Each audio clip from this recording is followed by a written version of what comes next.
Hello, welcome to my Dresden File vlogs.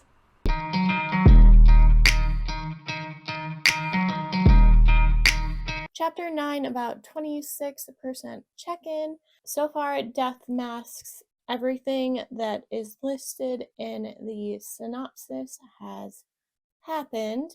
Using Donut Notebook until I don't have pages left. So we start off with this duel being challenged by one of the warlords in the vampire court to duel Dresden, and that will basically take away this impending war and everything happening with that. And then Susan randomly appears at Dresden's apartment, says she is there because she's going to quit her journalism job and writing articles, and then she leaves with some random dude that we have never met before and are just meeting now, and there's emphasis in we involved, so she says she's gonna contact Dresden later to explain.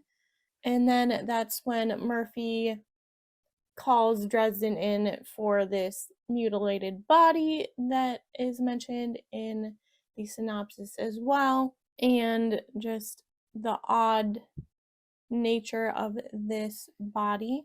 And then Dresden gets attacked by this bear demon creature and later finds out it's one of the fallen because he has to be rescued by 3 holy knights, one of them being Michael, like I predicted in the intro. So I was super excited when Michael showed up again, and it was super cool to see both an Asian and a Russian holy knight, especially with a samurai sword being one of the holy swords. So we have now met the 3 holy Templar knights, and Michael warns Dresden to stay away from this cloth of Turin. Oh, that's the other thing I forgot to mention. We get that the case Dresden has to solve is this missing cloth of Turin. Michael warns him not to do this case and doesn't really say why. Dresden talks to Bob the skull in the basement, and so Dresden decides to contact a Loa to help him figure out where the cloth of the Shroud of Turin is, like who's connected to it, and just different things that a Loa would know more than Bob does, because Bob refused to even touch helping Dresden more than directing him to a Loa. And so this Loa tells him information he needs to know about the Shroud of Turin, but also tells him there's this prophecy with this case that if Dresden, basically predicting Dresden's death if he gets involved with this Shroud of Turin, but then the Loa tells him that the knights don't know the second half, where if Dresden doesn't get involved, then it's basically the end of the world. So that's where I left off, and I didn't want to go much more than around 25%. I will give you another update whenever it's 50% through the book, unless I get too into it, and then it might be later than that. So this is the chapter 21 check-in, or about 61% of the way through the book. I made it a lot further into this than 50%, and a lot of it was because a ton wasn't happening that really was giving clues or hints to anything. Like, there's a lot of action happening, but not a lot of detectiving. And honestly, I think I'm not enjoying this one as much because there's a lot of Harry just instinctively knowing something that we never were told or like hinted at. To catch you up on the action that happened, we met Ivy, which is the name that Dresden gives the archive, a little girl who's about 7 or 8, and she holds basically the knowledge of the world, and she's the one that is basically the go-between for this duel that's gonna happen.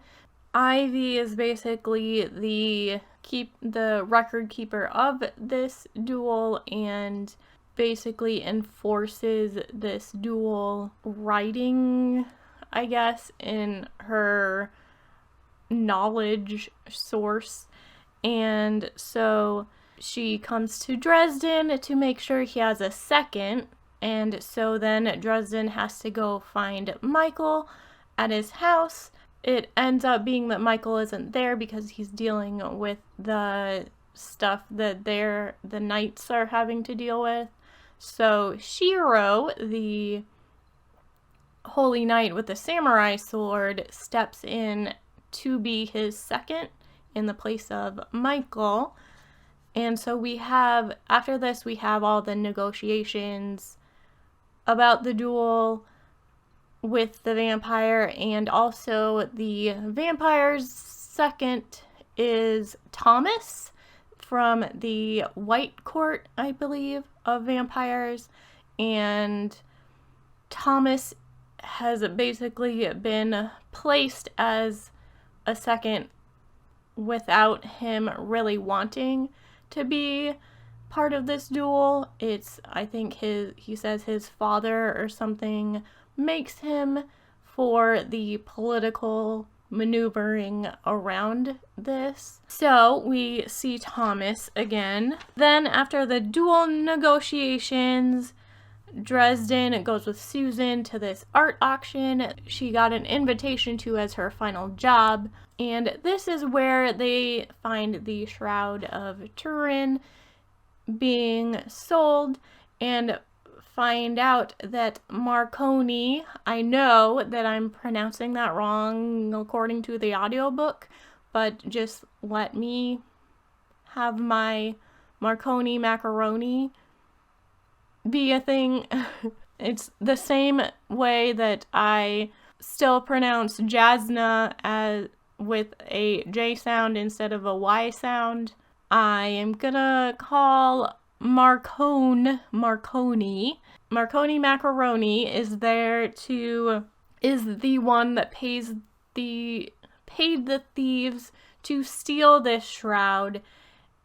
And then we have another battle between the demons that are also after the shroud, and Dresden ends up getting knocked out, and I feel like that's a common occurrence with plot armor with Dresden, so I kind of wish there was like another method that Dresden could be like not killed but captured. It seems to be a theme that he's always knocked out by something. So, like I said at the beginning of this clip, I feel like there's not a lot of mystery solving with this one, like previous installments in this series, and I think I'm not having as much fun with this one as I did with the past books, especially like Summer Night I had a blast with. But also, I feel like that one was more magical, and this one's has like the cool holy knights, but also not enough of them. There's just not a lot of magic so far. Maybe that will change later in this book, but for now, I'm kind of like This is kind of the first book out of all of the ones I've read so far that is kind of meh. Like, I'm not gonna DNF it or soft DNF it or anything, kind of meh, but it's just kind of like, okay, things are happening. So I don't know if this is meant to be like the first book that things like fully shift for Dresden, or something later in this book happens that then energizes the rest of this series pushing forward, because I know the mystery elements end at a certain point. Right now I'm not having a super fun time. I'm just reading the book to read the book. I will check in with you probably at the end of this, because I feel like consistently these books, like, you hit the 75% mark and then it just like you find out everything and the pieces get put together. But I'm at 60% and I haven't even gotten enough hints to even understand what could happen. So that's where I am with this book so far.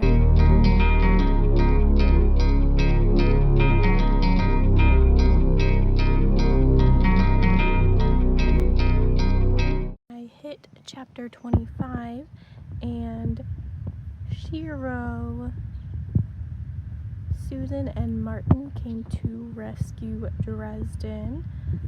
Shiro sacrifices himself and gives Dresden his sword as a trade with Nicodemus, and as Dresden is escaping, he meets up with Susan, who has gotten infinitely cooler as a character.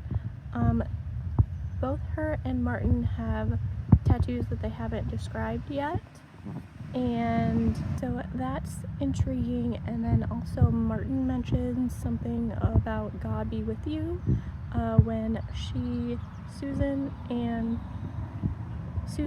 Dresden have to jump out of the car to escape quickly. And both Susan and Martin have these tattoos, so I'm wondering if there's a fellowship that they mention is related to like a holy sect of vampires, because they were innocently turned into vampires and they also haven't drank human blood yet. So I'm wondering if there's a holy sect of vampires that are like vegetarian vampires. So this is like reverse Twilight almost right now. But I had to check in and give you a prediction since I finally can give one, and continue on with this book.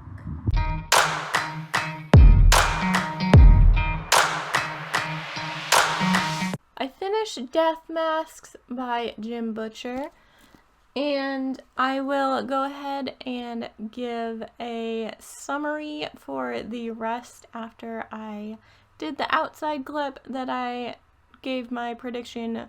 And like I said, with every other book, things just kind of avalanched to the ending and figuring stuff out, so this might be kind of jumbled of a summary. But so we find out that I was sort of correct, that the fellowship is the Fellowship of St. Giles for these vampires, and seemed like a very obscure saint to choose, because I was raised Catholic and I had never heard of this patron saint. He exists. I had to look it up to make sure he does exist. Then, so Shiro is still captured by Nicodemus and the Denarians, which these, I kept forgetting the name, so I just never said the name of the Fallen. And we find out that Father Vincent was actually already killed by these Denarians, and a Denarian was basically wearing his body as a disguise and then he brought in Dresden on purpose. And we also have the duel with Ortega happen, and it was never going to, it was all a ruse, it was all never going to stop the war anyway with the vampires, and Ortega tries to cheat by pulling an actual weapon out during this duel, and Martin is our sharpshooter that stops him from actually shooting Dresden, and then a whole battle ensues with the Red Court vampires and Kincaid, which is the archive's basically bodyguard, has to step in and make sure the archive is protected. Also, in this whole giant battle that starts, and Susan is there to help with this battle as well. So she's still pretty cool. She finally gets kind of more of an action role in helping Dresden now that she's a part vampire. Then after this battle, we learn that Martin actually knew of this duel because of Thomas, which was the second of Ortega, and Thomas let him in on this duel happening, and then Martin used Susan to then kind of get involved with this duel, so she was kind of like this pawn in between that she had no idea that that's why Martin came with her. So then they have to race to try and save Shiro in time, and they unfortunately aren't able to save Shiro, but we find out later, like, Shiro fully intended this to happen, and that Nicodemus is using the Shroud of Turin for an apocalyptic plague. And glancing back at the beginning of the book to get some fan art description for this vlog, I remembered then that the original body found had some sort of odd disease, and so that's the only thread I could find connecting realizing what this shroud could do that I guess I missed in writing that key fact down and like noting it. A lot of this book was Dresden just able to figure things out or knowing things that really wasn't presented to us as the reader. And Marconi becomes a new ally for the purpose of getting this shroud back, and we find out later why, but they do end up stopping the curse. Another battle ensues. Nicodemus gets away. We do get some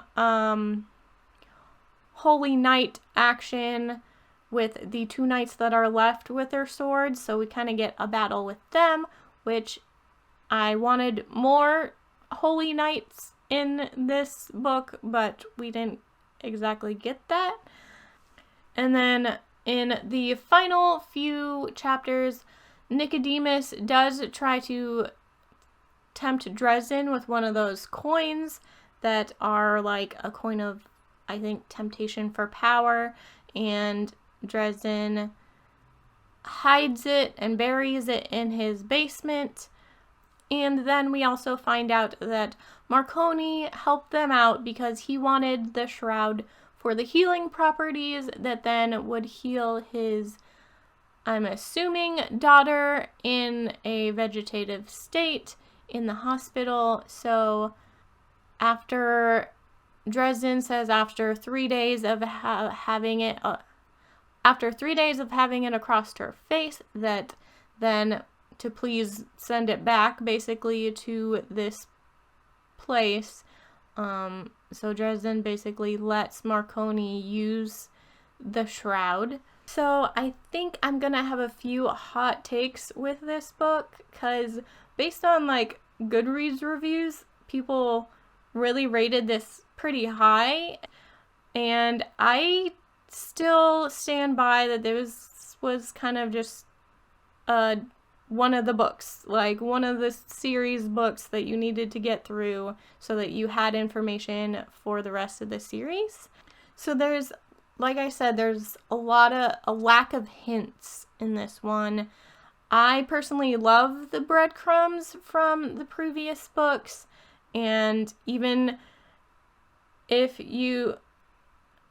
maybe you're a person that wants Dresden to figure it out for you and not be like trying to piece things together, I could see how maybe you enjoy this book if you don't care for the breadcrumbs. But I'm a person who really enjoys having those breadcrumbs. Even if I wasn't doing these vlogs, I'm a person who likes to connect the dots and figure out if I'm right or partially right or completely off and got tricked by a red herring.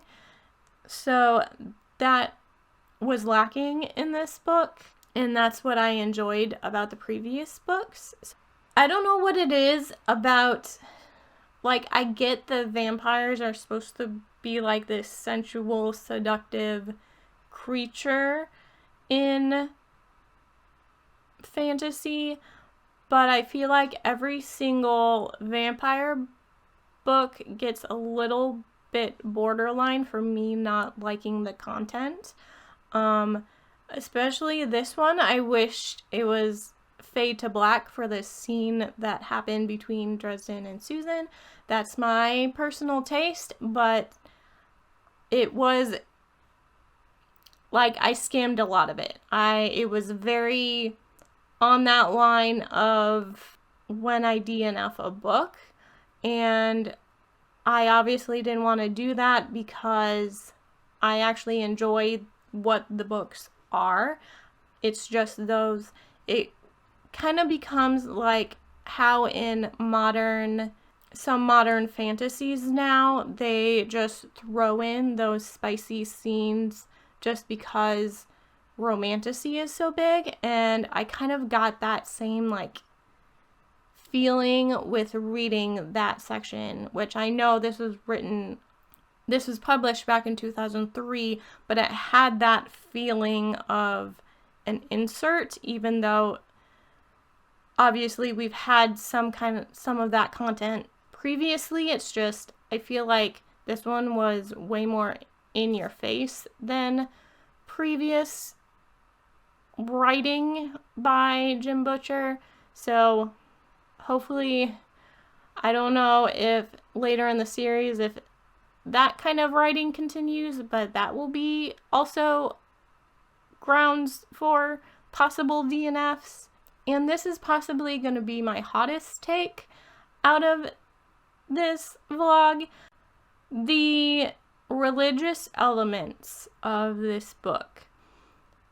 I get that not every writer is going to be Christian. I get that this isn't like doing kind of a Christian faith poorly or in a way that attacks it, which I appreciate, but you can tell he's not well versed in what Christianity is, especially in this book. I love Michael as a character. I love his wife Charity as a character. However, they are tropey Christians. And yes, some elements are true to what a Christian family is, but they're very, like I said, it's like a trope. It's a caricature of Christians, even if some things are true about how Christians act, which is a lot of what Michael does, a lot of what Charity does, are things that Christians do. I think it's too caricature in this book, and especially with Molly being like the rebellious child. Yes, rebellious children of Christian families exist. It's just that I don't think he meant it to be a dig, but it's also like, okay, but why did you have to insert things that are like everybody expects out of a Christian family, I guess?